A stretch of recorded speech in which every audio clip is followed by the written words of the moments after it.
বোনদের হকটা দিতে হবে। বোনদের হক কি করতে হবে? দিতে হবে। সামান্য পরিমাণও সম্পত্তি মেরে খাওয়া যাবে না।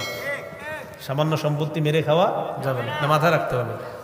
মুসলিম শরীফের 1610 নম্বর হাদিস, ক্বালা রাসূলুল্লাহ সাল্লাল্লাহু আলাইহি ওয়াসাল্লাম, নবীজি সাল্লাল্লাহু আলাইহি ওয়াসাল্লাম বলেন, মান ইকতাতা শিবরাম মিনাল আরদ যুলমা, কোন ব্যক্তি যদি কারো এক বিঘত পরিমাণ সম্পদ অন্যায়ভাবে দখল করে নেয়, কেউ যদি অন্য কারোর সম্পদ এক বিঘত পরিমাণ সম্পদ অন্যায়ভাবে জোর দখল করে নেয়, জোর করে দখল করে নেয়, তাওয়াক্কাহুল্লাহু ইয়্যাহা ইয়াউমাল কিয়ামা মিন সাবঈ আরদিনা, কিয়ামতের ময়দানে তার গলায় আল্লাহ 7 স্তরের জমিন ঝুলাইয়া দিবে।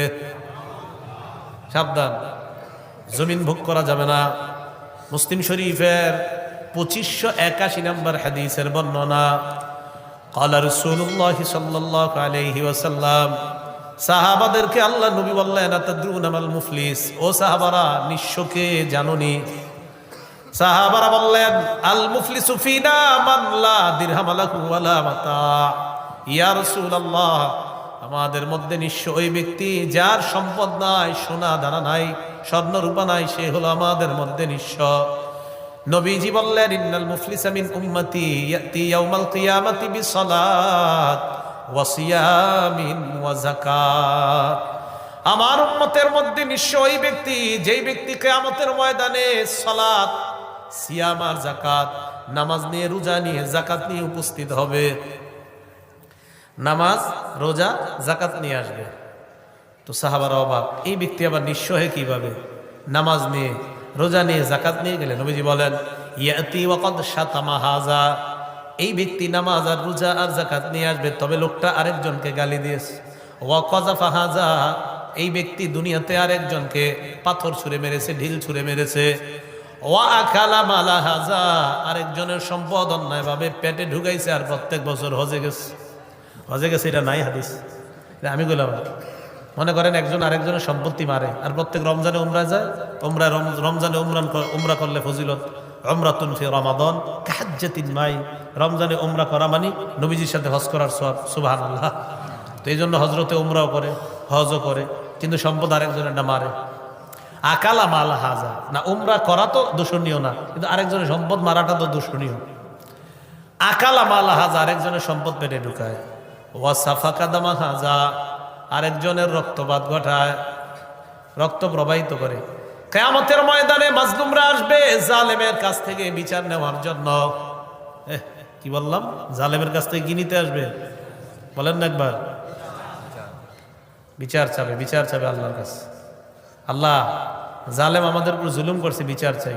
খুব সাবধান, একটা চড়ুই পাখিরও যদি জুলুম করেন, এটাও আল্লাহর কাছে বিচার দিবেন। আর সেখানে মানুষ, কি বললাম, চড়ুই পাখিরও যদি জুলুম করেন, এটাও বিচার দিবে। নাসাই শরীফের 4446 নম্বর হাদিসে আছে, রাসূল সাল্লাল্লাহু আলাইহি ওয়াসাল্লাম বলেন, মান কাতালা উসফুরান আবাসা, কেউ যদি একটা চড়ুই পাখিকে অন্যায়ভাবে হত্যা করে, আজ্জা ইলাল্লাহি ইয়াউমাল কিয়ামা, এই চড়ুই পাখি কিয়ামতের ময়দানে আল্লাহর কাছে মামলা দায়ের করবে তার বিরুদ্ধে। ইয়া রাব্বি ইন্না ফুলানান কাতালানি আবাসা, আল্লাহ, এই লোক আমার অনর্থক হত্যা করেছে। ওয়ালাম ইয়াকতুলনি লিমান ফাআল, আমাকে কোনো কারণে ছাড়াই হত্যা করেছে, মাবুদ আমি বিচার চাই। সেখানে মানুষ। সাবধান, জালেম হয়েন না, খুব বিপদে পড়ে যাবেন। চড়ুই পাখির উপরে জুলুম করলে বাঁচার রাস্তা নাই, তাহলে মানুষের উপর যদি জুলুম করা হয়, বাঁচার রাস্তা থাকবে? আর মানুষের মধ্যে যদি মানুষটা ইমানদার হয়, হ্যাঁ, ইমানদার হইলে খায়ের। মাজলুমরা এসে বলবে, আল্লাহ বিচার চাই। ফায়ুতা হাদা মিন হাসানাতিহি, এক মাজলুমকে জালেমের নেক আমল দিয়ে দেওয়া হবে। দেওয়ার পর আরেক মাজলুম এসে বলবে, আল্লাহ বিচার চাই। ফায়ুতা হাদা মিন হাসানাতিহি, এই জালেমের থেকে নেক আমল আরেক মাজলুমকে দেওয়ার পর আরেকজন এসে বলবে, আল্লাহ বিচার চাই। ফাইন ফানিয়াত হাসানাতুহু, আমল নামা যদি শেষ হয়ে যায়, উখিযা মিন খাতায়া, যেই মাজলুমকে জালেমের থেকে নেক আমল দিতে পারে নাই, ওই মাজলুমের গুনাহগুলা নিয়ে জালেমকে দেওয়া হবে। সুম্মা তুরিহা ফিন্নার, এরপর কে জালেমকে গুনাহের সাগরের মধ্যে, কতজনের গুনাহ চিন্তা করেন, অভাব নাই তো, জুলুম যে কতজনের করছে, এই সব গুনাহের পাহাড় নিয়ে জাহান্নামে যাবে, নাউজুবিল্লাহ। তো নামাজ রোজা হজ যাকাত কই গেল?